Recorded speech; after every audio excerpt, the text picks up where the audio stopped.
Hello everyone, fearless RP मध्ये तुमचे स्वागत आहे।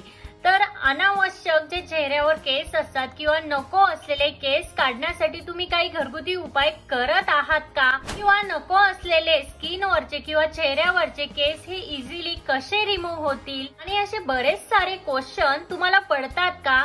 तर फ्रेंड्स, आजचा व्हिडिओ हा तुमच्यासाठीच आहे।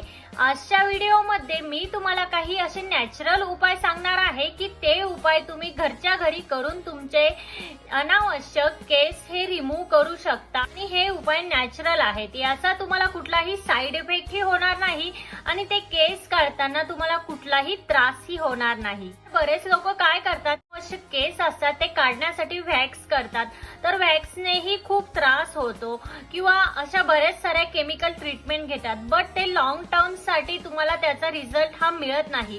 तर फ्रेंड्स, आजच्या व्हिडिओमध्ये मी तुम्हाला असे काही नॅचरल उपाय सांगणार आहे की त्यामुळे तुमचे केस हे हळूहळू कमी होतील। तर हे सगळं जाणून घेण्यासाठी आजचा व्हिडिओ हा शेवटपर्यंत नक्की बघा।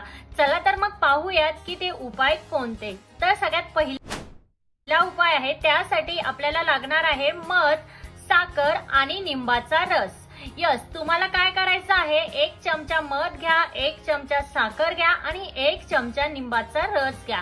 आता हे व्यवस्थित मिक्स करा, याचं छान असं स्क्रब तयार होईल। हे मिक्स केल्यानंतर हे तुमचे जे अनावश्यक तुम्हाला नको असलेले जे केस असतील तिथे हे लावा आणि 10 ते 15 मिनिट ते तसंच सुकू द्या आणि त्यानंतर तुम्ही हळूवारपणे मसाज करत ते केस काढण्याचा प्रयत्न करा आणि त्यानंतर तुम्ही तुमचा फेस हा थंड पाण्याने वॉश करू शकता। तर फ्रेंड्स, हा उपाय तुम्ही वीकली 2 ते 3 वेळा नक्कीच करू शकता। याने तुमचे जे अनावश्यक नको असलेले केस असतील ते हळूहळू कमी होण्यास मदत होईल। त्यानंतर दुसरा उपाय आहे बाजरीचं पीठ आणि निंबू। यस, तुम्हाला 1 चमचा बाजरीचं पीठ घ्यायचं आहे, त्यामध्ये 1 चमचा निंबाचा रस मिक्स करा आणि ती जी पेस्ट तयार होते ती तुमच्या नको असलेल्या केसांवर अप्लाय करा आणि 10 ते 15 मिनिट ते तसंच ठेवा आणि सुकल्यानंतर मसाज करत तुम्ही ते वॉश करा। आता हेही तुम्हाला वीकली 2 ते 3 वेळा तर हा उपाय तुम्ही नक्की करू शकता। यानेही तुमचे नको असलेले केस कमी होण्यास किंवा निघून जाण्यास नक्कीच मदत होईल। त्यानंतर तिसरा उपाय आहे बेसन पीठ, हळद आणि कच्चं दूध। एवढं तुम्हाला लागणार आहे। तर तुम्हाला काय करायचं आहे, 1 चमचा बेसन पीठ घ्या, त्यामध्ये थोडीशी चिमूटभर हळद मिक्स करा आणि कच्चं दूध ते मिक्स होण्यासाठी ऍड करा। आता याची व्यवस्थित पेस्ट बनवल्यानंतर तुम्हाला जिथे नको असलेले केस असतात तिथे हे अप्लाय करा आणि त्यानंतर ते सुकल्यानंतर 10 ते 15 मिनिटांनी ते वॉश करा। अशा प्रकारे हा उपायही तुम्ही वीकली 3 वेळा तर नक्कीच करू शकता। यानेही तुमचे नको असलेले केस हे रिमूव्ह होतील आणि तुमच्या स्किनवर जर काही टॅन असेल तर तेही जाण्यास याने मदत होईल। त्यानंतर चौथा उपाय आहे मेथीचे दाणे घ्यायचे आहे। मेथीच्या दाण्यामध्ये 2 चमचे पाणी हे मिक्स करायचं आहे। आता हे व्यवस्थित 15 ते 20 मिनिट किंवा अर्धा तास ते तसंच भिजू द्यायचं आहे आणि ते भिजल्यानंतर त्याची मिक्सर मध्ये बारीक पेस्ट ही बनवून घ्यायची आहे। आता ही पेस्ट बनवल्यानंतर तुम्हाला जिथे नको असलेले केस आहेत तिथे ती पेस्ट तुम्हाला अप्लाय करायची आहे।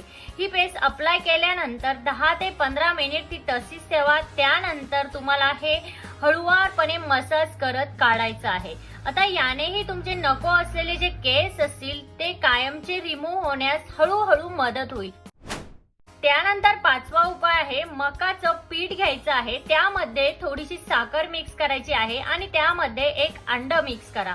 आता हे व्यवस्थित मिक्स करून घ्या, याची छान पेस्ट बनवा आणि नको असलेले जे केस आहेत तिथे ते अप्लाय करा। 10 ते 15 मिनिट ते व्यवस्थित तसंच ठेवा। ते सुकल्यानंतर तुम्हाला हळूवारपणे मसाज करत जेणेकरून तुमचे जे केस असतील ते काढण्याचा प्रयत्न करा, मसाज करा, छानपैकी स्क्रब करा आणि नंतर तुम्ही तुमचा फेस वॉश हा करू शकता। आता यानेही तुमचे नको असलेले जे केस असतील ते निघून जाण्यास नक्कीच मदत होईल। हा उपायही तुम्ही वीकली 3 वेळा तर नक्कीच करू शकता। तर फ्रेंड्स, हे झाले आपले नको असलेले केस निघून जाण्यासाठी किंवा नको असलेले केस काढण्यासाठी 5 उपाय। तर मी तुम्हाला सजेस्ट करेन हे 5 उपाय आहे, यातनं कुठलाही एक उपाय तुम्ही नक्की ट्राय करू शकता. आता असं नाही की मी तुम्हाला 5 उपाय सांगितले म्हणजे तुम्ही 5ही ट्राय करावे. तुम्ही यातनं एक उपाय नक्की ट्राय करा. आणि हे उपाय ट्राय करण्याआधी तुम्ही तुमच्या स्किनला एक पॅच टेस्ट नक्की करून घ्या. अशी इथे लावून बघा आणि जर तुम्हाला इरिटेशन झालं नाही किंवा रेडनेस आला नाही तर तुम्ही तो उपाय नक्की करू शकता. तर फ्रेंड्स, आजच्या व्हिडिओमध्ये इतकंच. आजचा व्हिडिओ हा तुम्हाला कसा वाटला? आजचा व्हिडिओ जर तुम्हाला हेल्पफुल वाटला असेल तर तुमच्या फॅमिली आणि फ्रेंड्स सोबत नक्की शेअर करा आणि तिथे जे बेल आयकॉन आहे ते प्रेस करा, जेणेकरून जेव्हा मी नवीन व्हिडिओ अपलोड करेन तेव्हा त्याचे नोटिफिकेशन हे सगळ्यात पहिल्यांदा तुम्हाला येईल. भेटूया अशाच एका नवीन व्हिडिओमध्ये. तोपर्यंत काळजी घ्या. Thank you everyone.